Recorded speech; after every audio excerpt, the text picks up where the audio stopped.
दोस्तों बहुत बहुत स्वागत करता हूं आप सभी का। बाबा साहेब ने कहा था कि बटा हुआ समाज कभी शासक नहीं बन सकता है। और आप लोग बहुजन समाज को उठा के देखिए कि बहुजन समाज इस समय कहां खड़ा हुआ है। बहुत सारे लोग इस समय आपस में लड़ रहे हैं, चाहे वो सोशल मीडिया हो, चाहे अपने आसपास आप देख लीजिए।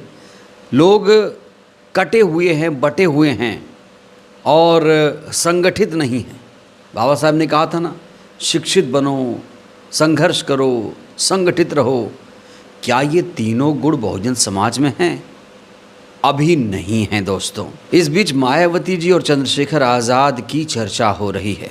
उसके पीछे की वजह है मुरादाबाद का गौतम बुद्ध पार्क। आपको पता है कि गौतम बुद्ध पार्क आजकल सरकार के निशाने पर हैं, चाहे वो कानपुर का गौतम बुद्धा पार्क हो या फिर मुरादाबाद के कांशीराम जी नगर का गौतम बुद्धा पार्क हो। इसी गौतम बुद्ध पार्क में मुरादाबाद नगर निगम ने सीनियर केयर सेंटर का निर्माण करने की योजना बनाई थी, जिसके बाद मायावती जी ने इसको लेकर आवाज़ बुलंद की थी। साथ ही साथ चंद्रशेखर आज़ाद ने भी योगी सरकार को एक लेटर लिखा था। और इस बीच दोनों समर्थकों में घमासान मचा हुआ है। घमासान इस बात को लेकर मचा हुआ है कि ये जो कांशीराम जी नगर का गौतम बुद्ध पार्क है, वो चंद्रशेखर आज़ाद के लेटर लिखने के बाद मामला शांत हुआ। इसका श्रेय चंद्रशेखर आज़ाद को जाना चाहिए। वहीं मायावती जी के समर्थक कह रहे हैं कि इसका श्रेय बहन जी को जाना चाहिए, क्योंकि बहन जी ने इसको लेकर सबसे पहले आवाज़ बुलंद की थी। दोस्तों, खबर का बड़ा असर हुआ है।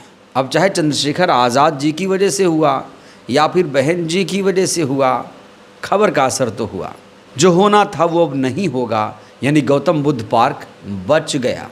खुशी की बात ये है, लेकिन लोग इस बात को लेकर लड़ाई लड़ रहे हैं कि भाई उसके कहने पर खबर का असर हुआ कि हमारे नेता के कहने पे खबर का असर हुआ। बल्कि लड़ाई इस बात की होनी ही नहीं चाहिए थी। सबको यही कहना चाहिए था कि भाई गौतम बुद्ध पार्क बच गया, इसमें कोई लड़ाई नहीं है। लेकिन ऐसा नहीं हो रहा है। तो अभी बीएसपी सुप्रीमो ने इसको लेकर कहा क्या है दोस्तों, सबसे पहले आप ये जान लीजिए।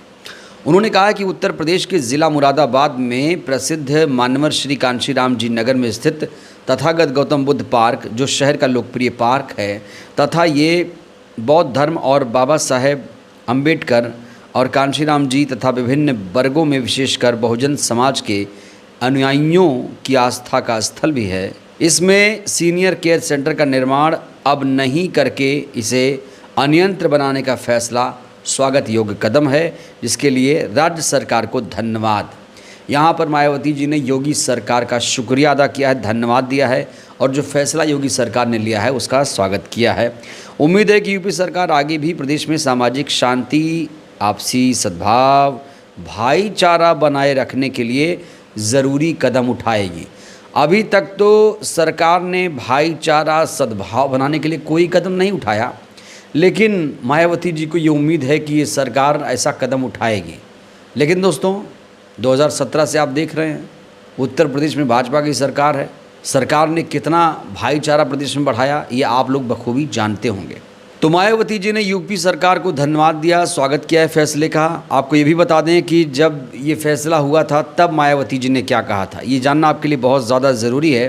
उन्होंने कहा था कि गौतम बुद्ध पार्क में मुरादाबाद नगर निगम के द्वारा सीनियर केयर सेंटर का निर्माण किया जा रहा है, जिससे लोगों में रोष व्याप्त है और अशांति का माहौल है। सरकार सीनियर केयर सेंटर पर तत्काल रोक लगाए ताकि समाज में शांति व्यवस्था, आपसी भाईचारा वातावरण बिगड़ने ना पाए।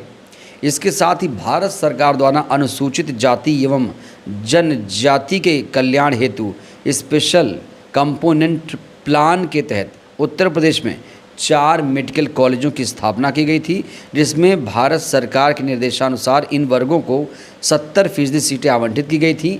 अब इन 4 मेडिकल कॉलेजों में माननीय हाईकोर्ट द्वारा अन्य मेडिकल कॉलेजों की भांति ही अनुसूचित जाति यानी SC को 21% आरक्षण, अनुसूचित जनजाति को 2% आरक्षण का आदेश पारित किया गया है।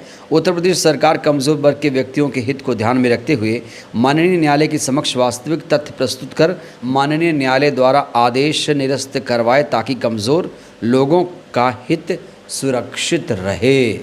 दोस्तों जब इसको लेकर याचिका दाखिल की गई थी जानते हैं, तो जो फैसला आया था हाई कोर्ट का, तो कहा जा रहा है कि सरकार ने इस फैसले का स्वागत किया है। तो यहाँ पर मायावती जी ने 2 महत्वपूर्ण मुद्दे उठाए हैं। एक तो 4 मेडिकल कॉलेजों का मुद्दा और साथ ही साथ मुरादाबाद नगर निगम ने जिस तरीके से स्पेशल केयर सेंटर बनाने की बात कही थी, निर्माण कराए जाने की बात कही थी, उसका मुद्दा उठाया था। ये मुद्दा शायद 8 सितंबर को उठाया गया था और 11 सितंबर को इस खबर का असर हुआ। अब आपको बताते हैं कि चंद्रशेखर आज़ाद की चर्चा क्यों है। दरअसल चंद्रशेखर आज़ाद ने इस पार्क को लेकर उत्तर प्रदेश सरकार को एक लेटर लिखा था जिसका शीर्षक था मुरादाबाद जनपद के कांशी राम नगर स्थित गौतम बुद्ध पार्क में सीनियर केयर सेंटर के नाम पर हो रहे अवैध निर्माण कार्य को रोकने के लिए। चंद्रशेखर ने सोशल मीडिया पर ये लेटर सुबह 9:30 बजे 8 सितंबर को पोस्ट किया था, जिसमें उन्होंने गौतम बुद्ध पार्क में इस तरह के अवैध निर्माण का विरोध किया था। उन्होंने सरकार के सामने 3 प्रमुख मांगे रखी थी। इस निर्माण कार्य को तत्काल प्रभाव से रोका जाए, अब तक हुए अवैध निर्माण की उच्च स्तरीय जांच कराई जाए, भविष्य में इस प्रकार के धार्मिक और सामाजिक महत्व के स्थलों की मूल संरचना और महत्व को संरक्षित करने हेतु विशेष दिशा निर्देश जारी किए जाएं। तो गौतम बुद्ध पार्क का मुद्दा चंद्रशेखर ने भी उठाया था, इसीलिए उनके समर्थक कह रहे हैं कि चंद्रशेखर की वजह से योगी सरकार ने अपना फैसला वापस लिया। वहीं मायावती जी के तमाम नेता ये कह रहे हैं, बसपा के तमाम नेता ये कह रहे हैं कि बहन जी के एक ट्वीट में इतनी ताकत होती है कि वो बहुत दूर तक असर करती है। चाहे कानपुर गौतम बुद्ध का पार्क का मामला हो या फिर मुरादाबाद गौतम बुद्ध पार्क का मामला हो, मायावती जी का ट्वीट नहीं आया होता तो फिर ये निर्माण जो है केयर सेंटर का वो हो ही जाता। लेकिन दोस्तों मुद्दा ये था ही नहीं, मुद्दा ये होना ही नहीं चाहिए कि किसकी वजह से काम बना ये काफ़ी है। इसकी सराहना होनी चाहिए कि भाई जो गलत काम होने जा रहा था वो गलत काम रुक गया। अब श्रेय देने लग जाएंगे तो फिर ये मुझे लगता है कि एक आपस में मतभेद होगा, आपस में फूट पड़ेगी जिसका फ़ायदा दूसरे लोग उठाएंगे। और इस समय सोशल मीडिया पर लगातार लोग मुहिम छेड़े हुए हैं कि भाई चाहे मायावती जी हों चाहे चंद्रशेखर जी हों, दोनों को साथ में आ जाना चाहिए। और दोस्तों ये जो मुद्दा है ये कई सालों से चल रहा है। बहुत सारे जो जज्बाती लोग हैं यही कह रहे हैं कि दोनों को साथ में आना चाहिए, लेकिन पहल कौन करेगा? बड़ा सवाल तो यही है, पहल कौन करेगा? और बहन जी चंद्रशेखर के साथ आएंगी ये दोस्तों बहुत कम चांस है। और चंद्रशेखर भी बार बार कोशिश करते हैं, कहते हैं कि कोशिश कर रहा हूँ, लेकिन उनकी कोशिश भी कामयाब नहीं होती हुई नज़र आ रही है। बहरहाल इस वीडियो में इतना ही। जिस तरीके से मुरादाबाद गौतम बुद्ध पार्क का मामला सुलझा, इसको लेकर आप लोग किसे श्रेय दे रहे हैं? राय दीजिएगा। बहुत बहुत धन्यवाद।